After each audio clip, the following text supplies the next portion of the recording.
नहीं वह कहा कि का बोलते पैदल कैसे हुए आयो भैया। वैसे गाड़ी थोड़े घूमत रहे बाबा। गांव में चले हो तो भैया पैदल घूमी तो जनते हो। गाड़ी चले मतलब यार वहां जाग पड़ रहा है, गाँव वह गाँव कहूँ बला के कहूँ कहूँ तो गाड़ी चला जरूरी हो जात रहा। हाँ हाँ बात सही कहा तो लौटन भैया, प्रधानी सबके बस के बात ना है, खेप जानत ना हो।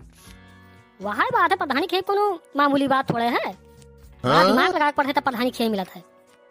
नहीं नहीं वो बात तो है भैया प्रधान जी। अब देख लो बाबा जो है 5 साल प्रधानी खेप कोनो कमी पायो ना ना एक कमी ना है भाई, रोड वोड सब चकाचक एकदम मेरे विकास के गंगा बहाई दियो है आप। गंगा नहीं बहाई दिया है प्रधान जी, आपकी चुनाव जिताओ गंगा तो बहाई देवे, वहाँ कौन बड़ी बात है। नहीं नहीं काम तो आप बेहतरीन करे हो, आगे करबो, हमें पूरा पूरा यकीन है। तब प्रधान जी काम करे लिए तो आप लोग वोट दिए तो काम ना करब तो करब का हम। ना नहीं आप बहुत काम काजू प्रधान हो, मानिक पड़ी। अरे बाबा ना ओते बाप की ध्यान दिहो, और जो नरोसी पड़ोसी नाई दिन ना